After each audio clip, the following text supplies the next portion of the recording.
What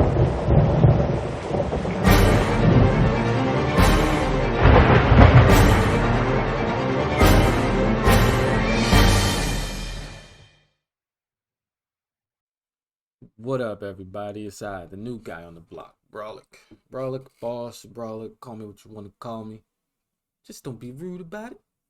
Anyway, I'm here to do, finally, uh, podcast, if that's what you want to call it, or a raw review. Again, new guy on the block, giving it a shot, see how it goes. You see my socials over there, YouTube, Twitter, Instagram, and up there in the top right corner, you see the sponsor, W Jitterless Energy.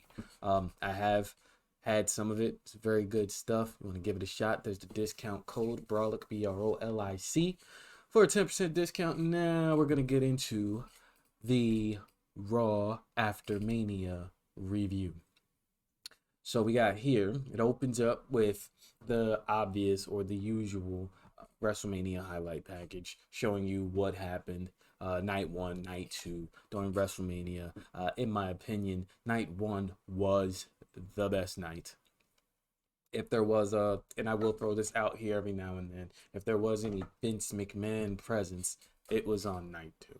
If you see my eyeballs going all over the places because I'm trying to look at the camera, look at the screen. So yeah, and my neck might be a little off. But whatever. Like I said, you'll hear me say if Vince McMahon or Vince McMahon, whatever. That second card was a Vince McMahon card, I have to say it. But back into it. Triple H comes down, his music hits. He comes down, takes in all the Triple H chants. A lot of these guys did good with that, taking in the chants and taking in the boos and stuff like that. Of course, you expected the crowds to be hyped after Mania. There was one year, I think a year or two ago, where the crowd just wasn't that hyped after WrestleMania. We're not gonna count the COVID era or the pandemic era.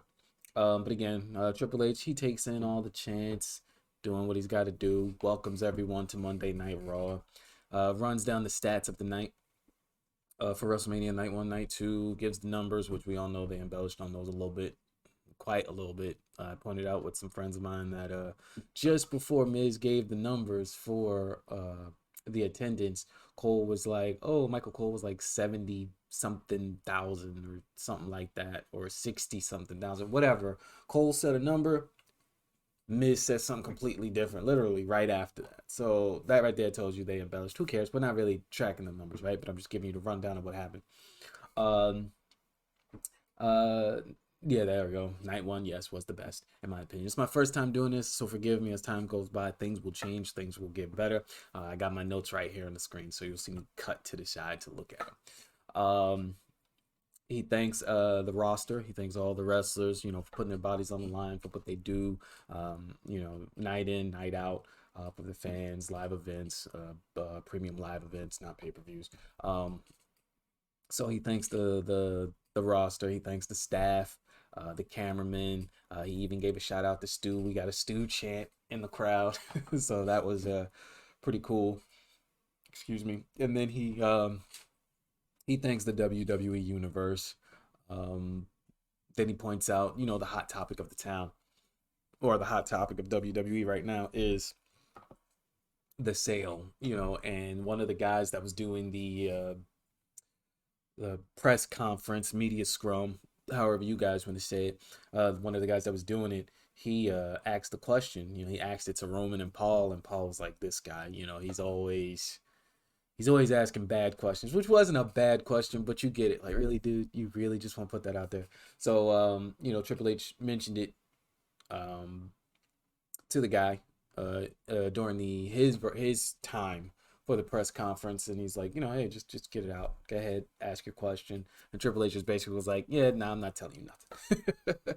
But anyways, he lets everybody know about that, the talk of the town, WWE, the sale, and all that good stuff. And he just says, you could be assured that we aren't going anywhere. We aren't going nowhere. And he hit the then, now, forever, together slogan, which I like that. I like that. I'm surprised they never had one in the beginning, but I like it. And then he says, hey, there's one other person I need to acknowledge. I like that he did that. One other person I need to acknowledge, and he introduces Roman Reigns. Got a little parched. Gotta wet the whistle. Um, so Roman comes down with Solo and Paul Heyman. No Usos. No Usos. Goes down there. He gives Triple H a hug, and I believe that Triple H shook Paul Heyman's hand. Um, I don't think I missed a lot, but I think I got everything, and I'm gonna try to cut down my notes because I wrote a lot of stuff because I literally just watched the show. I couldn't watch it last night, so I literally just watched it. He comes down and like I said, gives Roman a hug. He shakes hands with Paul Heyman, which was cool. Again, interesting that Usos weren't there, Jimmy and Jay, but I guess we'll get into that later on. And then I mentioned my we were watching, me and my friends, we were watching WrestleMania, and we little side whatever, and we were trying to take numbers on how long it would take Roman to get to the ring at WrestleMania, and I basically clocked it. Or I basically got it. I said he would get there within 7 minutes, and he got there. I think it was 7 minutes and 13 seconds. It took him that long to get to the ring. So yeah, there was that. He's doing Undertaker numbers when it comes to getting in the ring, man. I'm telling you. So the fans are booing Roman real heavy. This is a different version, though. The different version of the boos and the way Roman handled it is completely different than any other time. Babyface Roman, the Roman they were trying to shove down our throats, would like panic. He gets the boos and he would stutter over his promo. He wouldn't know what to say. He would mess up. But this Roman was like, nah, I got this. So he took him in. He took in the booze. He took in the "you suck" chants. Uh, just smiling and laughing while all of this is going on. And you still notice the cut he had between, well, not between the eyes, but about right here. He had that same cut. I thought it was like some weird confetti that fell or something, but when it came out last night for Raw, it was still there. So yeah, he took in the booze and all that. He smiled, he laughed, and he just hits him. Oh, my phone's going off. He just hits them with, hey, since it went over so well, last night, WrestleMania. Um, since it went over so well, let's do it again. He hits them with the Hollywood acknowledge me. And when they said that, that's when the crowd was divided 50-50 with the cheers and the boos. But right now he is probably, once we get to the end of this, he's probably the most hated person right now on the roster. There's somebody else that's probably going to take that place. Once I get to the end of this review, you'll see, if you haven't seen the show already, of course. And if you have, hey, still enjoy. Don't forget to subscribe either. Yeah. Hit that subscribe button, man. I'm trying to keep this going. I'm way out of my comfort zone doing this. So hit that subscribe button. Motivate me to motivate you. All right. So he's talking, and then Cody's music hits. Comes down. He's interrupting the tribal chief. He's coming down, suited and booted. Cody, always with the suits, holding his ribs from last night, WrestleMania, when Solo cracked him with that chair in the ribs. And I still think, the way he hit him, it looked like he got him good. He might not have covered it good enough, but it looked like he got him good, and he was holding his ribs basically throughout the night. Well, I won't say throughout the night, but every time you saw Cody, he was holding his ribs. Wasn't happy. He wasn't happy. He points out the fact that he didn't win the title at Mania, and he tells Roman, "You always seem to skate by. You always seem to get by. But last night, Mania wise, remember, this is Tuesday. I don't want to confuse anybody." He says, "Last night, at Mania, I had you. I had you." He lets him know, I had you beat. Long story short, he says, "Hey, I got one word: rematch." Fans went nuts. They started cheering rematch, and then the loud yes chants. They got to throw in the yes. The yes is as popular as the what, and as popular as the yeah from LA Knight. I could do that better, but I was just whatever. Paul Heyman says, on behalf of the tribal chief, when would you like to have this rematch? Cody says, yeah, let's do it tonight. Which we all know that wasn't going to happen. Let's do it tonight. Yeah. And Heyman says, no. not at I'm just shooting stuff out here because I can't remember it all, but he's like, not at the Royal Rumble, not at Survivor Series, not at SummerSlam, not at anywhere. No, it's not happening. So Cody's like, you know what? I'm not in the mood. He doesn't say it. No, I think he did. I think he did say, I'm not in the mood. You know, he's really fired up here. He's like, I'm not trying to hear it. I'm not with your BS, Paul. He says, let's get it going right now. Let's fight right now. He's in the mood to fight. He's like, let's fight right now. And the crowd starts to chant, Roman scared, Roman scared. And then Paul Heyman, pulls him to the side and tells him, it's like a little strategy thing. So he comes back over, and Heyman, on behalf of the tribal chief, Heyman is like, we accept, and then he tells him it has to be somebody who wrestled the match last night. And I'm paraphrasing here, just keeping it going. He says, it has to be somebody that wrestled last night, and whoever decides to team with you cannot get a shot at the WWE Universal Heavyweight Championship as long as Roman Reigns holds those titles. And all of a sudden, Brock Lesnar's music hits.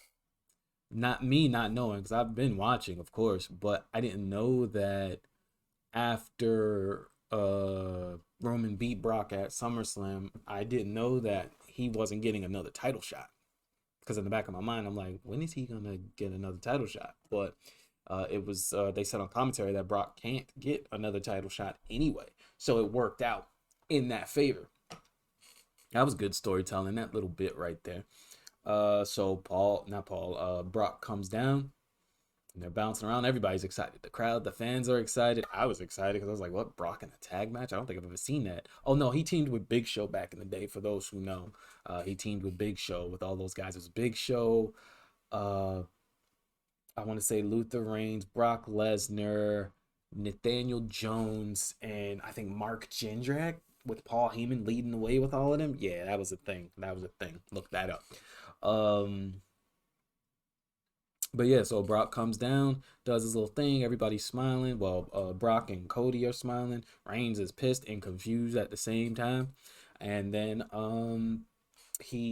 Brock pulls his hand out and he shakes hands with Cody, and he pulls him in. And the way he did it, I was like, damn, he was about to yeet him from right in front of him all the way over his shoulder. But they shake hands or whatever. So basically, that's like, yeah, we're teaming up tonight. Boom, boom, boom. So there's that one, right? All right. After that, I believe it went to commercial or whatever, and I am gonna point out the commercial breaks the best I can. I believe there was a commercial there. It was, because after commercial, Usos, Jimmy and Jay show up.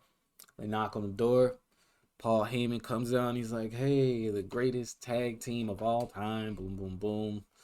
Your services are not needed. The Jets fired up. Plenty of seafood. I need him to stop saying that. I need him to stop saying there's seafood on the plane. Like, I think they eat more than seafood, bro. I miss some seafood. I do. I like a little crawfish. I like the little what they call them, the crab boils. Put them in a bag and all that. I like that stuff. Haven't had it in a long time. Can't really eat too much of it, but whatever.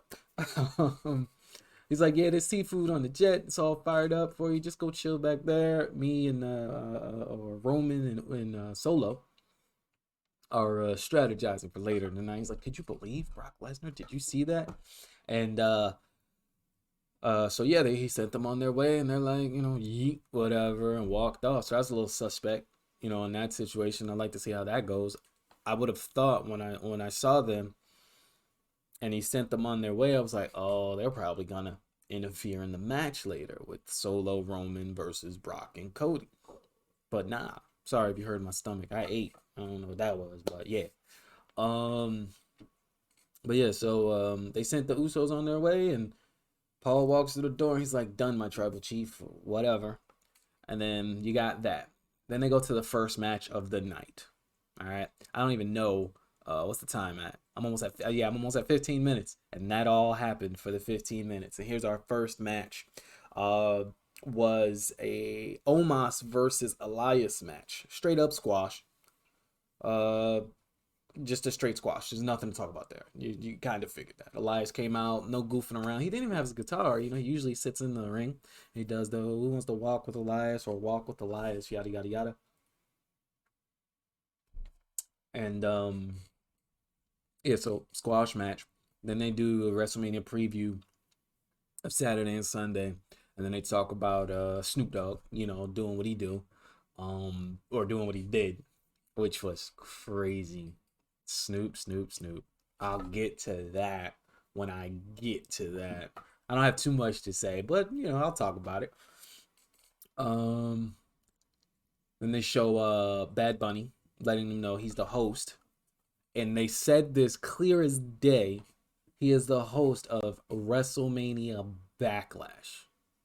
They're doing the WrestleMania Backlash thing again. And if they do, as I said earlier in the show, I said, I'm going to say this a few times because I just have to. If they call this WrestleMania Backlash, that's a Vince McMahon thing because it was called Backlash. It's been called Backlash since he got let go or whatever. It's called Backlash, not WrestleMania Backlash. So whatever, they're gonna be calling it WrestleMania Backlash. It looks like, and we got a few weeks before I guess they determine however that's gonna go. Yeah, there's my belt right there. Got to show that. Yeah. I also have let's see, can I show it? I also have this here. I did put that there, so you can see it, but it's covered. So I figured out. Like I said, things will change. Things will change.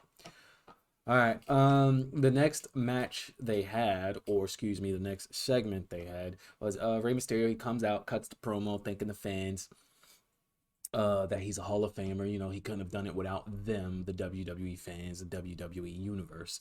He didn't get too deep into his promo or his thank yous because then you have Austin Theory comes on down.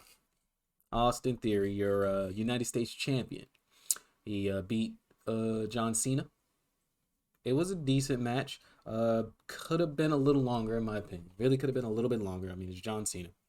Austin Theory is supposed to, everybody's assuming he's going to be the face of the WWE or the next John Cena. And I don't think so. If done right, he's gonna be a top star for sure. But if you want to go John Cena level, just off of what he's been doing, I would say Cody Rhodes would be the next John Cena in the sense of doing stuff for the kids. He's been doing stuff for kids. If you follow him on Twitter and stuff, you'll see Cody's been doing stuff for the kids since AEW. I don't know about before, but definitely since AEW started, he's been doing a whole bunch of stuff for the kids, sending them toys, his merch, all types of stuff. So I would say John Cena, Cody Rhodes would be the next John Cena in that aspect. Um, so there's that. Austin Theory, he's like, hey, he says himself and Ray deserve respect because they did what they said they would do, and that's beat their opponents. I was about to call him Regal. Wow. Theory says, hey, I beat a legend and John Cena, and I'm gonna get this right. And he told Ray that he beat a product of his bad parenting. And after that, the fans started calling Theory an asshole, and he's taking it.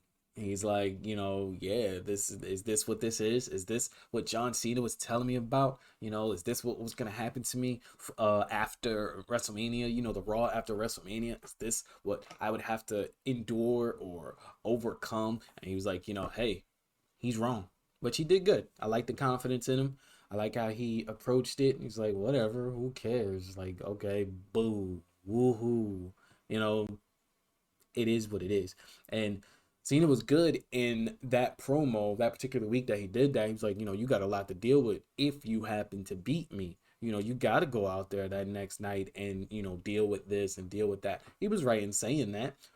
But I think, excuse me, given how this show was written, or excuse me, rewritten, because it was said that scripts were ripped up and things were rewritten, things were changed around due to certain situations. I can't confirm that, but it has been reported that this show was rewritten and scripts were ripped up. Uh, and that's what I think. I think because of that, it didn't go the way it was supposed to. I think that the fans or not so much the fans, but I think the story was supposed to be a little bit different, and it was supposed to be a little bit more difficult for Theory. But they put him in the ring with Ray, and that's what you got. He did good. Like I said, I liked his confidence. It didn't go wrong, though you would think it would because it was John Cena. He beat him. He cheated, and they really didn't go too much on that. They didn't stretch that. Yo, this dude cheated to beat John Cena. Hell, John Cena didn't even come out and be like, yo, let me get a rematch. That's what I would have done. Are you going to save this for SummerSlam? Because you're definitely not saving it for Backlash. Excuse me. But yeah, there's that. And then we got what did he say? He said the fans were cheering John, and they were just like, go ahead, cheer him because he's a part-timer. And that's that. John Cena is a part-timer, so you go ahead, you cheer him because that's all you could do for him because he's not coming back anytime soon. I added that anytime soon myself, but he's right. They're not coming back. And then he tells Ray, he's like, hey, I'm going to beat you, and then I'm going to add you to the collection. And then, of course, we get a match. Theory versus Rey Mysterio. Ref comes down. And then the match, we'll keep it short and sweet. Theory attacks Ray with a shoulder tackle, nice little takedown. They didn't do too much. It didn't get too hot because then a commercial pops up. They get back from commercial. Theory throws Ray into the post, the ring post, like shoulder first. And then they end up on the ropes. That's the second and top rope or second and third rope. And then Ray punches Theory down. Ray jumps off the top rope with the crossbody. Quick tornado DDT follow up after that because he broke out of the crossbody pin, of course. Tornado DDT by Ray. Theory fights back. Drop toe hold to Theory in the corner. In the corner turnbuckle, the lower turnbuckle. They go back to the top rope again. Ray pushes him off, hits a seated senton. Ray gets all fired up, bunch of moves, 2 count. Theory gets up. Puts him in a spinning TKO. So they put him up on the shoulder like it's a shoulder rack, and then they just release the legs. But when he released the legs, he spun them all the way around, damn near like a what do you call it, like a 360. That looked pretty good. Got a 2 count from that. He looked like he was going for the A-Town down. Ray reversed it, got him set up for the 619, and then Theory turns around, stops him with a nice clothesline. Goes for the pin, only a 2 count. Theory goes outside of the ropes, stands on the apron, but he goes outside the ropes, does his little dive into the rope to do his flippity doodah stunner that he does. And yes, I said flippity doodah. He goes to do his stunner, and Ray stops that into a Hurricane Rana into the rope to set up for the 619. He bounces off the rope. There comes Dominic. And then Priest is following behind. So Dominic goes to stop Ray. Ray pops Dominic real quick. Still has enough time to turn around to follow up with the 619. But when he gets the legs turned, of course, Theory catches him, grabs him, throws him up on the shoulders, hits the A-Town down in the win. It was a good match. Definitely was a good match. Excuse me. It definitely was a good match. Of course, better than Omos and Elias, which was the first match, and this was the second match. Before I continue on, I would like for them to let us know throughout the week what we are looking for or what we're looking forward to for the next week. I mean, they did that in the show for 2 matches, which I'll mention as I go. So 2 matches were set up for next week, but I want more, because these 2 matches aren't really, oh my gosh, this is what we're getting, So no. So they come out, Dominic and Priest, and they attack Ray. Well, Dominic attacks Ray because Priest didn't jump in yet. Dominic attacks Ray. They're fighting, and then after he drops Ray, Dominic goes out to the floor and he points at Bad Bunny. He gets in Bad Bunny's face because Bad Bunny's in the crowd, and he's talking to Bad Bunny. He turns around, and then he went to do a quick little sneak punch, and Bad Bunny blocked it and popped Dominic. Dominic hits the floor. Priest comes down. He's getting in Bad Bunny's face, grabs Bad Bunny by the neck, tosses him over to the floor by the ring. He gets up, they're arguing. Dominic tries to get Bad Bunny again with a sneak attack. Bad Bunny knocks him down again. Boom, pops him.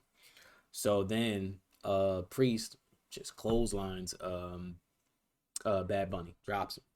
And then eventually he ends up choke slamming Bad Bunny through the table. So they say, they get the update on Bad Bunny later, but he choke slams him through the announce table. Good match, pretty decent match. Uh, Definitely an interesting ending because I wouldn't have expected Priest to attack Bad Bunny. Play middleman, kind of stop him, tell him to chill out, whatever. But I wouldn't have expected him to attack him, due to their WrestleMania match that Bad Bunny did good, but the whole idea behind the WrestleMania match was ridiculous. Zombies and all that, and then they fired Morrison. Like, really? You made him go through that and you fired him. Oh, wow. The nerve. All right. Decent ending there. They do another WrestleMania highlight. Of course, they're going to be doing this throughout the night. I actually didn't even put in my notes most of these highlights because, jeez. But they highlight, what do they call it? WrestleMania highlight of the night was the Usos versus KO and Sammy winning the Universal, the undisputed WWE Tag Team titles. Again, I will say night one was the best night. Even that 4-team tag team match, the men's match, that was even good. Ricochet, everybody's talking about that. The Ricochet thing, how it looked like he just paused in the air when he did. I think he did a shooting star and damn near landed on his feet. That was a good match. Just night one in general was good. And the expected bathroom break of the night didn't become the bathroom break of the night, that being Rhea Ripley and Charlotte Flair. No real build to that. I'm just going off of night one, saying it was the best. That match between them two, amazing. And can I say it? It's a hard choice between Rhea and Charlotte or the undisputed tag team title match. Which one was better? I'm leaning towards the women's match, but whatever. When I talk about WrestleMania, I'm talking about Raw after WrestleMania. We come,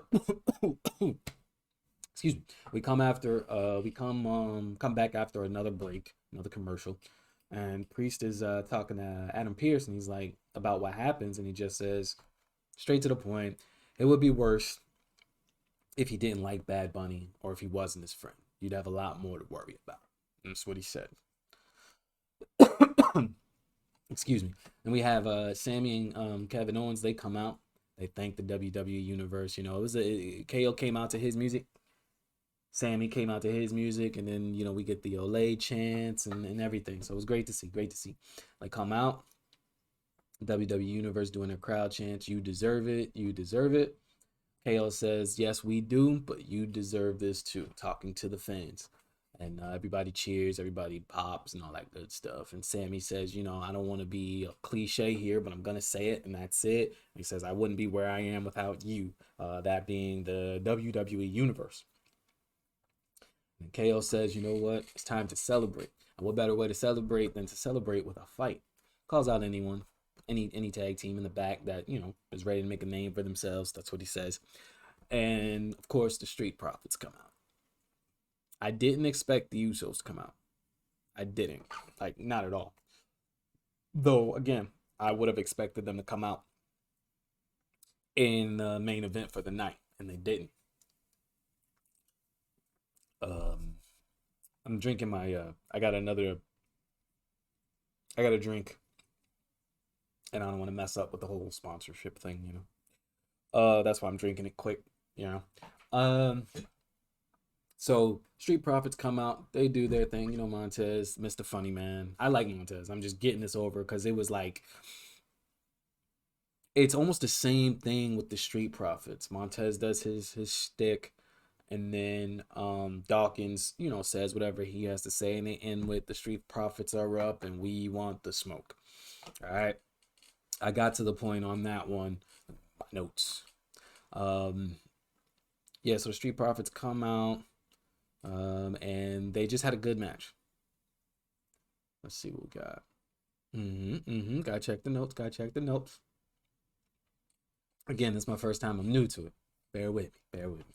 But yeah, it was a good match. About 12 minutes. Of course, KO and Sammy won. The Profits did their thing. Of course, they did what they do. You don't even have to write notes on a match that involves the Street Profits because they're gonna do what they do. They are that good as a tag team. Should be tag team champions. I'm not knocking KO and Sammy being champions, no, because the Street Profits wouldn't have. I can't believe them to beat the Usos at the stage they were at. So that's fine. But somewhere down the line, they should get the titles before they split these guys up. Because I'm definitely waiting for them both to do a solo run. Definitely believe that Montez will have a better solo run than than Dawkins, but I am definitely more interested in seeing what Dawkins can do. Are we gonna see a Marty Jannetty situation?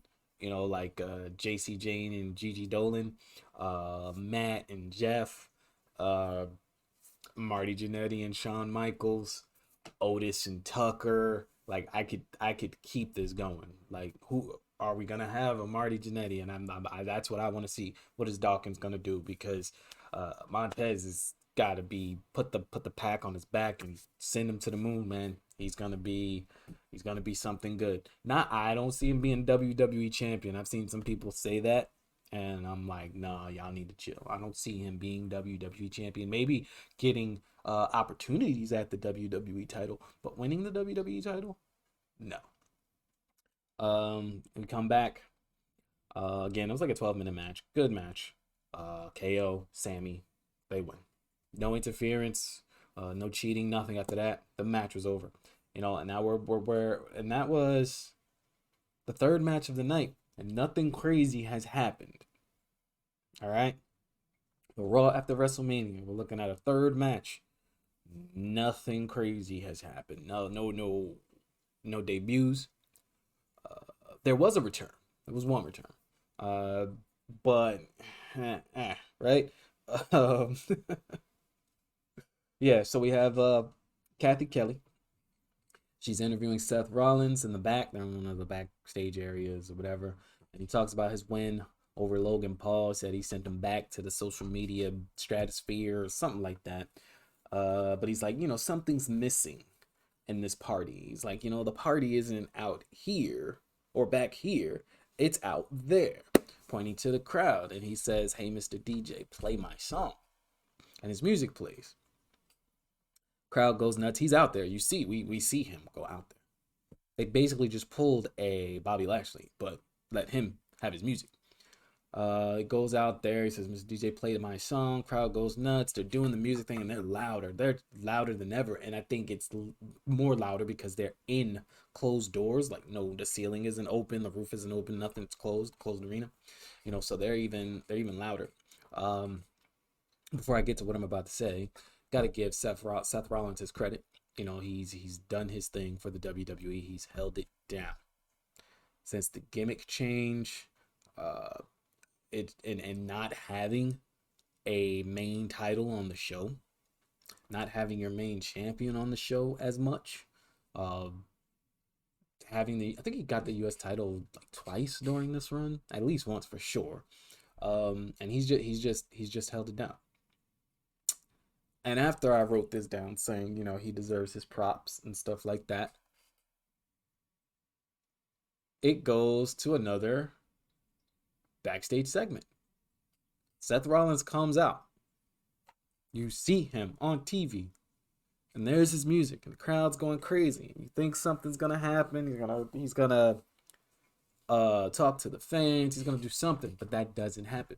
And in writing this stuff in my notes, I happened to see Twitter, and on Twitter somebody posted a video of Seth Rollins in the ring, and the crowd, not the crowd, crew was by ringside. and they pulled him down a little bit so he can talk, and they were telling him something, and it looked like his segment got scrapped because he had a mic in his hand.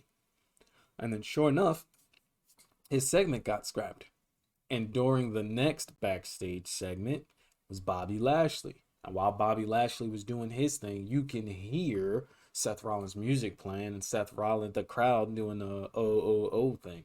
So he was supposed to do something, obviously, and they scrapped it on the spot. Just like, yeah, no, I'm good. Gonna say it again. But another point for Vince McMahon, because that's a Vince McMahon thing. During the show, you're just gonna be like, nah, we're not doing that, buddy. Come on to the back. We got something better. We got Bobby Lashley. There's nothing wrong with Bobby Lashley, but there's more to this. Okay. So you got Bobby Lashley back there, and he's pointing out, I came out at WrestleMania and did nothing. I came out to the fans, in front of the fans, and did nothing. And he wasn't happy about that. He gets approached by Bronson Reed. And Bronson Reed basically, laid down the challenge. He had on this red blazer with these red shades where the bands were red. It looked real cool, real cool. He looked real clean. I'll give him one thing. He don't wrestle a lot, but he looked good doing it. But I like Bronson Reed. I think he's going to be a big deal. I definitely think he's going to be a big deal. Slow burn, I guess. But he's definitely going to be a big deal in my opinion. I could see them possibly putting the WWE title on him when there's a definitive brand new roster. Like there's no Seth Rollins floating around, no who else is like really there? I think that's it. No Roman Reigns floating around, stuff like that. Like brand new roster. Bronson Reed could be a new champion. But like I said, the names I mentioned, those names like that got to be gone. Randy Orton has to be gone, stuff like that. Because no, just no. But he challenges Bobby, and Bobby's like, "Hey, you want to go right now?" And he's like, "Nah, not tonight. School's out." It's like that's exactly what he said. School's out. And maybe another time, I'll let you know. Basically, it's how that went down. And then he gets interrupted. Well, not even interrupted. After Bronson walks off, here comes Positive Ali. This is another Vince McMahon thing. Because Ali has been training heavily. If you follow him on Instagram, that's what he does. He just trains. He trains, he trains, he trains. And to me, it's not for nothing because at least he's in shape and he's doing his thing. But he's just getting squashed everywhere. It's sad because he can go. Where's the cruiserweight title? They got rid of it. He could be a cruiserweight champion. He could be a intercontinental or a U.S. champ. The dude can go. But he looks like another version of Dolph Ziggler. It's funny because they had Dolph Ziggler, running around trying to tell him, hey, don't do this. Don't do this. You don't want to do this, man. This ain't where it's at. But whatever. Positive Ali, he talks his trash. He approaches He approaches Bobby, and he's giving him all the positive madness, whatever this gimmick is, and it's just horrible. So Bobby's just like, oh, so you just want me to be positive, you want me to be happy, maybe I'll just go down there and maul somebody in the ring. And he's like, yeah, do that. He's like, well, maybe I'll just do it to you. And then he says, no, I don't want that. And Bobby grabs him and just tosses him. Again, they're in the backstage. So Bobby just grabs him and tosses him down to the ring. He just keeps going. And then, boom, we got an impromptu match. Was that match number 4? About as bad as Omos and Elias from earlier. But they get down there. They're in a match. Ref is right behind them. They get it going. Ali dodges a lot of moves from Bobby. I think he dodged a clothesline. He dodged an attack in the corner or whatever. But in the end, Bobby ended up hitting dude with a clothesline, flipping him inside out, literally just cracking him with a clothesline inside out. And then he puts on the Hurt Lock. Match is over. Wham, bam, thank you, man. But what I didn't like is if he's so angry, just the little things.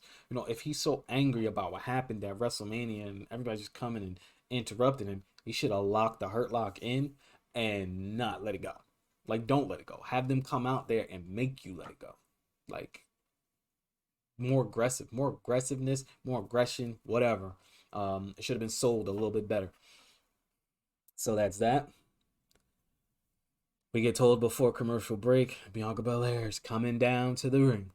Um, but again, there was a commercial break, and then after the commercial break, you got Roman Reigns, Solo, and Paul Heyman backstage, and Reigns is like, "Are my cousins gone?" Paul says yes. He says, he asks him if he knew Brock was going to be there, and this was funny to me. And I'm gonna read this how I wrote it.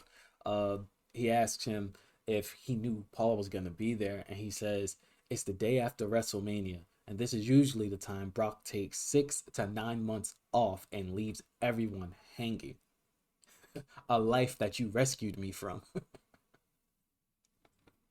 That was hilarious. And then just to get this part over, because it wasn't that long, but he's just like, all right, cool. All right, he's like, I'm gonna smash him, and then we'll smash Cody. And he looks over at Solo. Solo's still straight faced. He's always straight faced. He don't smile, nothing. But he still gives Roman the side eye. If you watch everything since Solo's been there, he just gives Roman the side eye like you make me sick. So he looks over at Solo and he's like, nah, I'm gonna tag you in. And you're gonna show that you're ready. You're gonna show Cody that you're ready. It's like, you understand? And he's like, yeah. He just shakes his head and he's like, yeah, I get it. I got it. And then he just looks pissed all day, Solo, and I love it. Then we get to Bianca Belair. Like I said, she was supposed to come out next, and she comes down, giving Oscar all her props, and she gets ready to talk about this WrestleMania three-peat, which I guess this is defending her championship at WrestleMania. I forget how it's set up, but I think it's her defending her championship at WrestleMania, and she calls it a three-peat. I didn't know we were doing that now. But that happens, and then down comes the new SmackDown Women's Champion, Rhea Ripley. Now, this match should have happened a long time ago, but they had Rhea choose Charlotte, which is good because whatever. Charlotte's taking time off again. She just came back and she's taking time off again. So that when she comes back, she's gonna win another women's championship. And she'll be at number 15. And before the end of the year, she'll be at number 17. I'm calling it right here. You see the date? Let me see. Boop, boop. You see the date right there? April 4th, 2023. Remember this date. I put that there. That's gonna be stamped on all my podcast or shows or whatever this is gonna be called. I'm gonna always have a date. Remember this date. This is the date I said that Charlotte's gonna be a 17-time women's champion before the end of the year, by the end of the year. The end of 2023, Charlotte will be a 17-time women's champion because the WWE have some weird fascination with Charlotte Flair being the champion. She's not bad in the ring, but she could be better. Um, she has a schedule of a Brock Lesnar. She comes and goes. I just have never seen her put on a 5-star match. Sorry, I haven't seen it.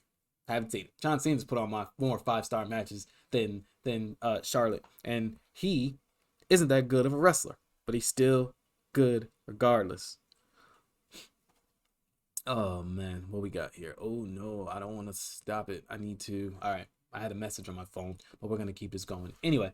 Uh, Rhea comes down to the ring and she approaches Bianca Belair and she's like, "Yeah, you keep calling yourself the EST this and the EST that," and she says, "I'll tell you one thing: you are the luckiest woman in the WWE." And the fans are just going nuts and they're chanting "mommy, mommy, mommy." They love it. They love Rhea Ripley. They kind of are getting tired of Bianca Belair. She needs a heel turn. She needs a character change. She needs something. She's ran through the roster. She's been a champion for a year, still going. These long reigns don't work for everybody. But she's been a champion for a year. She needs new competition. And her and Rhea just, they chit chat back and forth. And Bianca lets it be known that she'll be ready to face Rhea anytime whenever Rhea is ready. And they just look at each other, champion, champion, and they back down. Rhea heads out the ring. Now, In seeing this, I thought that uh Rhea and Bianca were gonna challenge each other title for title, and I was itching for it because I was like, if they do that, then they're going to eventually combine the titles and make them one. Because I feel like they're gonna do the draft whenever they decide to do it, but it's gonna be one set of titles, and the champion's gonna have to do double duty. You know, SmackDown, Raw, and then the premium live events, stuff like that. So I was hoping that's what that is what we would get, but that didn't happen at the moment. But they left a little cliffhanger of "I'll be ready when you'll be ready."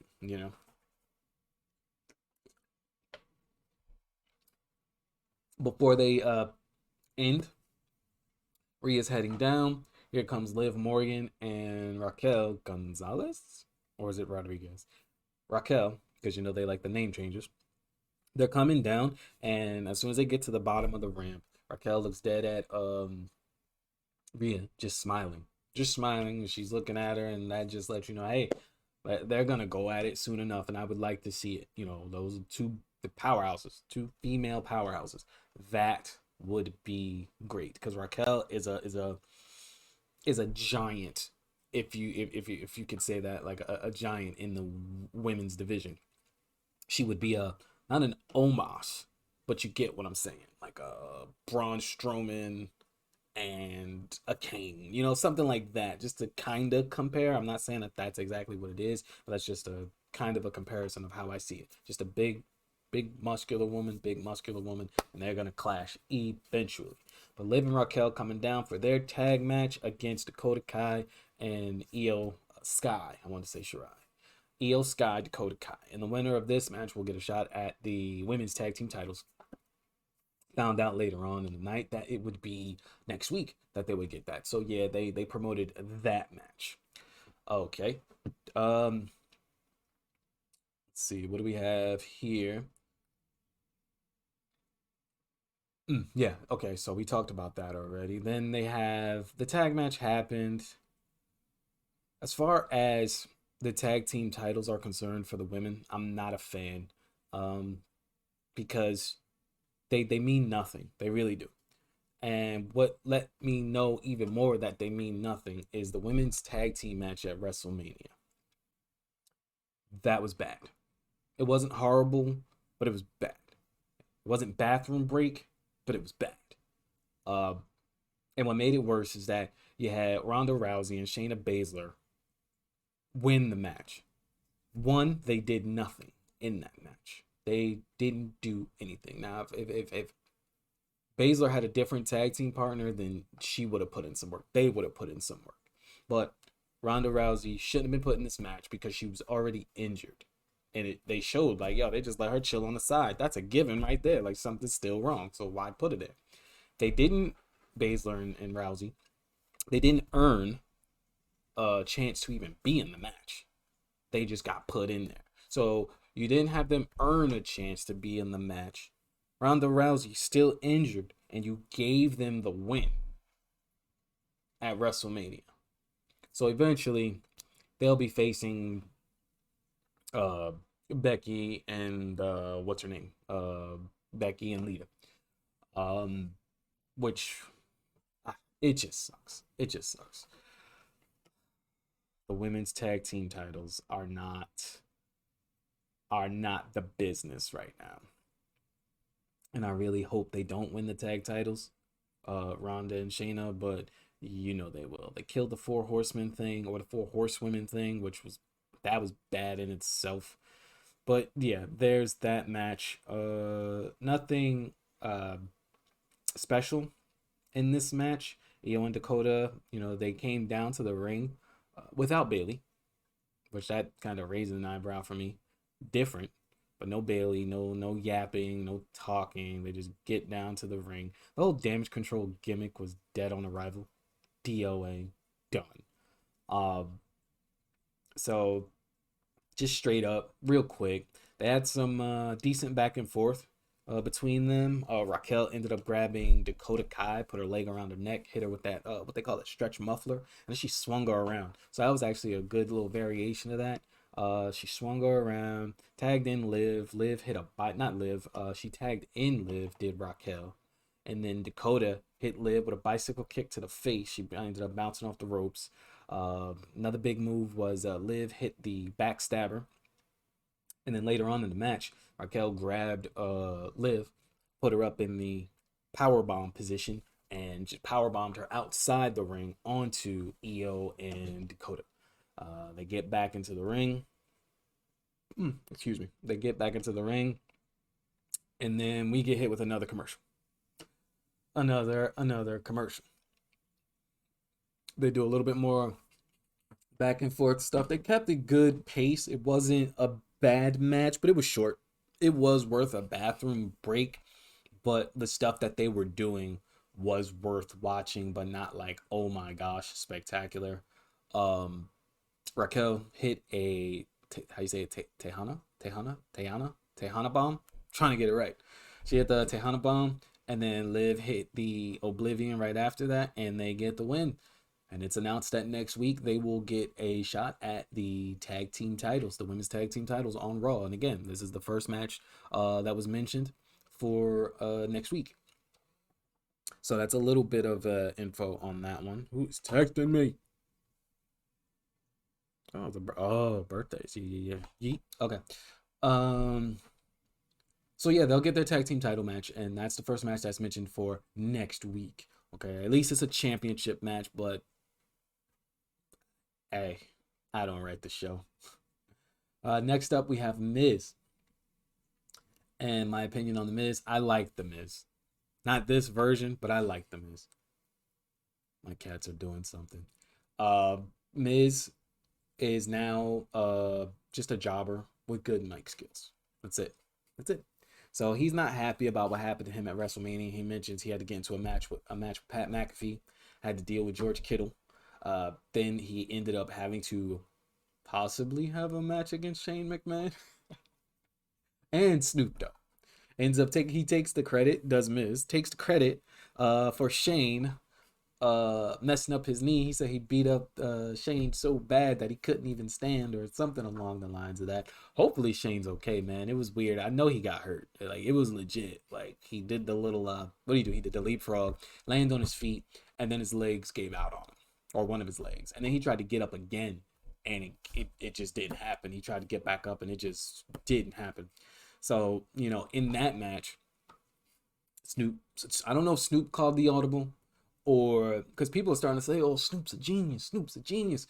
And I've watched enough wrestling to know that they probably just said, hey, look, if anything happens to anyone, whether it be Kittle, McAfee, Shane, Snoop, we need you to do this. Because you got to think, these guys aren't wrestlers. Shane, kind of, but Shane didn't even belong there. Good pop, though. That was a good pop. You figure, okay, these three guys, they're not regular talent. So if something happens, Snoop, we need you to do this immediately. And the camera got off of Shane. Snoop's like, hey, cuz, you all right? You good? But he ends up doing the he pops Miz, and then he does his little people's elbow thing. It was crazy to see, but it was cool. It was cool. Uh, Hopefully Shane is all right. But again, good pop, nice save. Good on WWE if they thought about it first. Good on Snoop if he thought about it on the fly. I'm not sweating it either way, but I'm just looking at it from a logical standpoint. And a logical standpoint was, hey, if something happens, Snoop, we need you to do this. So Miz talks about how he wasn't happy about all that, and he gets ready to keep talking, and you hear, bro. So we get Matt Riddle back. That was the only real big, well, no, there's something else, but Riddle comes back. He comes down with the scooter. He's got new gear, kinda. He's got instead of like the shorts, he's got the, what are they called? They're not called tights. They're called trunks as well. But it's not the shorts. It's the shorter ones. No knee pads. He never did wear knee pads. No knee pads, no elbow pads, nothing. With his flip flops, he jumps in the ring off his scooter, And when he, you know, he jumps in the ring, he kicks off the flops. He lands, and they always do something different: birds, dolphins, whatever. This one was giraffes. It's like crazy. So they released the giraffes, and to be fair,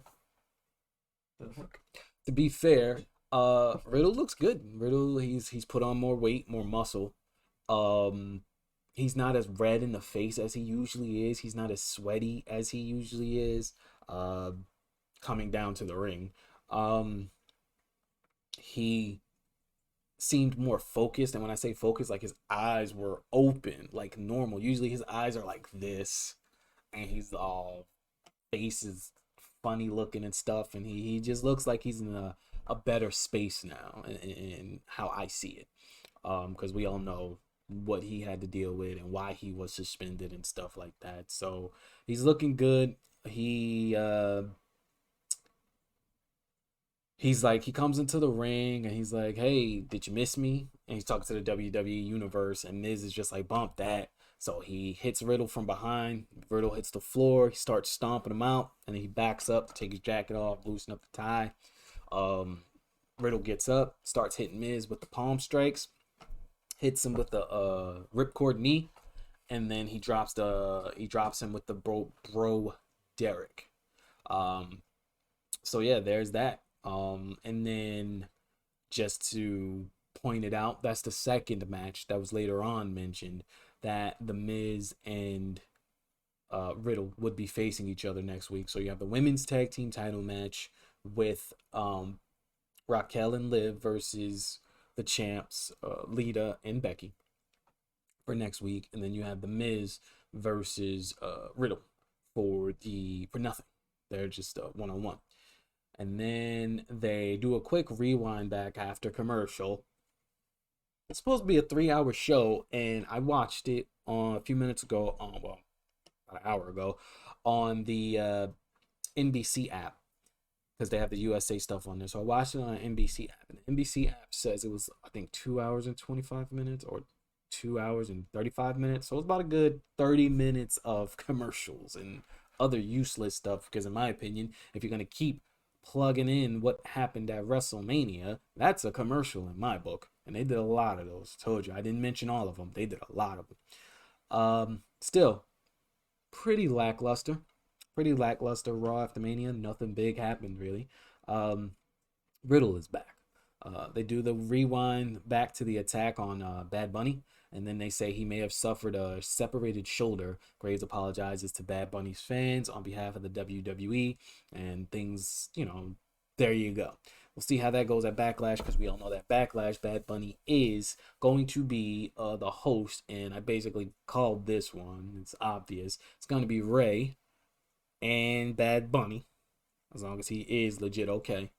Uh, Ray and Bad Bunny versus Dominic and Damian Priest at Backlash. So yeah, that was a given. Another backstage segment. Byron Saxton interviews Lita, Becky, and Trish. Trish does a little bit of talking in the beginning. Lita says what she has to say. Lita looked like she had a shiner. I don't remember her getting hit that hard. It looked like she had a shiner on her right eye. Because you could see how dark it was under there and stuff like that. So yeah, there's that. They do their little talking, and Becky says that she wants to raise the prestige of the tag team titles. Good luck. And on that, talking about raising the prestige of the tag team titles, Natalya mentioned on Twitter that I saw that she wants more belts for the women, and she would like to see more belts for the women in WWE, which is cool. Me and my friends, two of my friends had mentioned that, or thought about or talked about the fact that they should add a mid card for the women and drop the tag team titles. If you want to do a mid card intercontinental title, mid card TV title, whatever you want to call it, they need a secondary individual championship, because this tag team stuff isn't getting it. And you can have the women fighting for more. You got two championships, two women's championships for both shows, and then that's it. And then you have the tag team titles, which are horrible. They look good, but you have no tag teams. You brought in, for years, it's been a women's division, no tag teams. and then you decide to bring in tag team titles. It makes no sense whatsoever. And to be honest, if I'm thinking right, no, I'm not thinking right. The WWE has never really done good with making women tag teams. Never. I can't even call it. I tried to just now. I couldn't think of one tag team. And when my brain clicked, I said Bellas. No, that wasn't back then when I was watching the Attitude Era. So yeah, Natalia wants more belts. Probably not going to happen, though it should. Tag team titles are going to be defended next week. Woohoo. And then, like I said earlier, Miz will be facing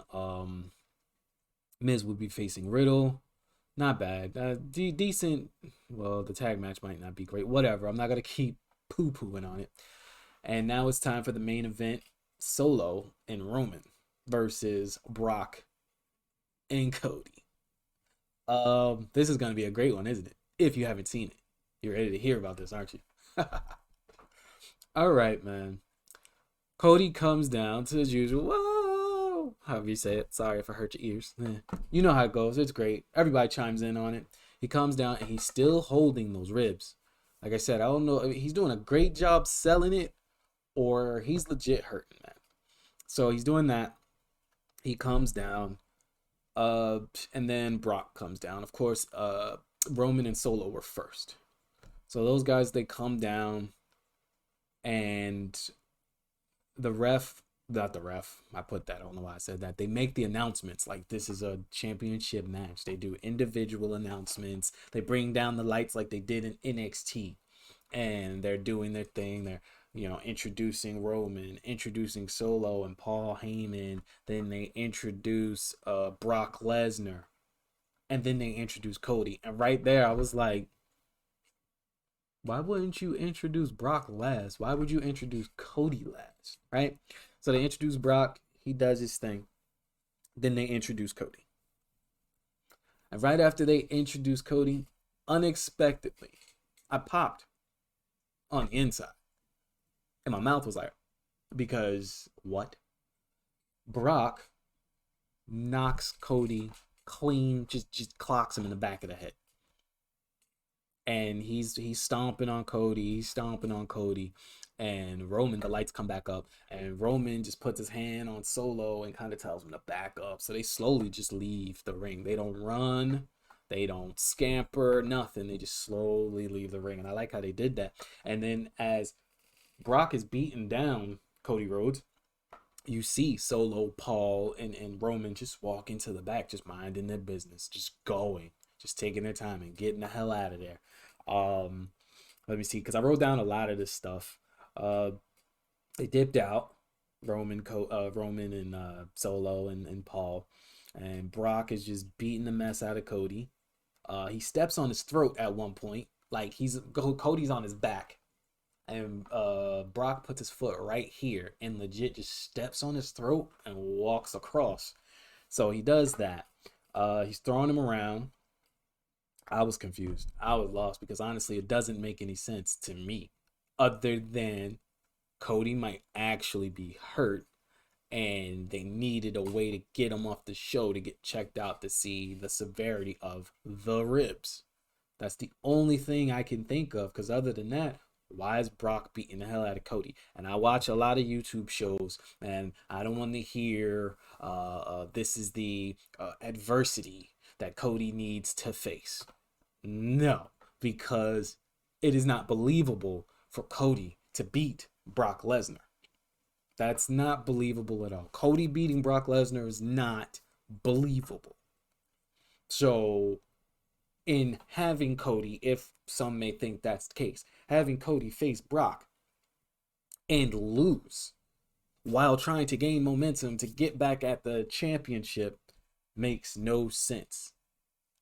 You can't beat Brock, you can't beat Roman. So I'm hoping that that's not the case, and I really hope that that's not what people are saying because it makes no sense. It doesn't. Cody beating Brody Lee, may he rest in peace. That's believable, especially in a dog collar match. Stuff like that, that's believable. But the character, the monster that is Brock Lesnar being beat by Cody after getting this beat down, I refuse to believe that. No. And with Vince McMahon being back, Brock's gonna be around for a little bit longer. He might get a couple more championships. I didn't have a problem with it. It just had me confused. But we're not done yet. So Brock, after he steps on his throat, he's throwing Cody. He's throwing Cody all over the place. Like seriously, hits him with some German suplexes. By now, he's already, I think, yeah. By now, he's already hit two F5s. Two F5s. All right, he's done that. Cody's on the outside. He gets hit with a third F5 on the announcer's desk. I mean, the other announcer's desk breaks. So he's been put through a table, the announce table, boom, third F5. He gets hit with a fourth F5, but this time it's on the steel steps. And before the steel steps were brought into the ring, he hits Cody in the face with the steel steps, drags him back into the ring. He suplexed him over the barricade and then drug him back into the ring. He puts him back into the ring, places the steps, and then he just F5s him on the steps. After he F5s Cody on the steps, he stands over him for a little bit and dips out. Now, there was the crowd looked shocked because they were all like this. Like, they seemed genuinely concerned, you know, because I think why they would seem to be genuinely concerned is that, dude, it was unexpected. It was like a what? This makes no sense. So I feel like they were like, did this dude just go rogue? Like, what the hell just happened? Because the stepping on dude's throat, I've never seen anybody do that. You stepped on a man's throat and just like it's nothing, you know. So that was interesting. Cody's ribs were taped up, by the way.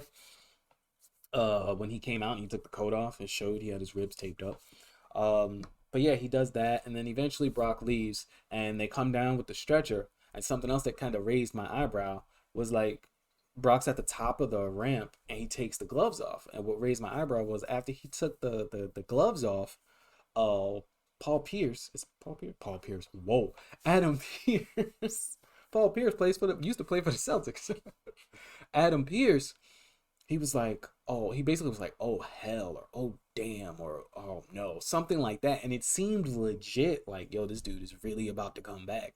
You know, so it was like a little, you know, if they were selling it, they're doing a great job. Did he go rogue? I don't know, but none of it made sense. So I have to wait till next week to see if they have Brock say anything, if Brock even shows up. You know, so we'll see what happens. But he stands at the top of the ramp, does Brock, and he flips everybody off. He gives him the old 1-2. I'm not gonna do it here, but he gives him the old 1-2, and the show went off. Like I said, the crowd seemed concerned. Pierce sold it well. If it was a selling job, I don't know. I just don't know. But this Raw was not bad. It wasn't great. It wasn't a Raw after Mania, but I could have did without the Omos Elias match, and I could have did without the Brock Mustafa Ali match. That right there, those two. You take those off, you got a 3 out of 5 star Monday Night Raw, in my opinion. 3 out of 5 stars because the actual matches weren't bad. Main event was unexpected. I kind of knew something was up when you put Brock and Roman in the ring at the same time on a Monday. That's not a thing. That's not a thing. That's not a thing. That's like me being 6 feet tall. That's not a thing, bro. It's not a thing. But yeah, man, that is it for this one. I'll be back next week. Should I be back next week? I don't know. Because part of me wants to do an NXT review, but I probably won't. I will be working on my universe mode stuff. Go ahead, check out the channel. See the other stuff that is there. At the end of this video, I'm gonna throw up no, I'm not even gonna put the trailer up there for my universe mode or my intro to my universe mode. WCW, by the way, WWE 2K23, very good game. I'm not sponsored. I'm just saying the game is good. But I am sponsored by W.GG. Use code BROLIC Brolic for a 10% discount. Help your boy out. But That's it for this one. Follow me on my Instagram over there to the left. Follow me on my Twitter over there to the left. Please subscribe to the channel. And as I always say, and you will continue to find out, I'm out. I'm out.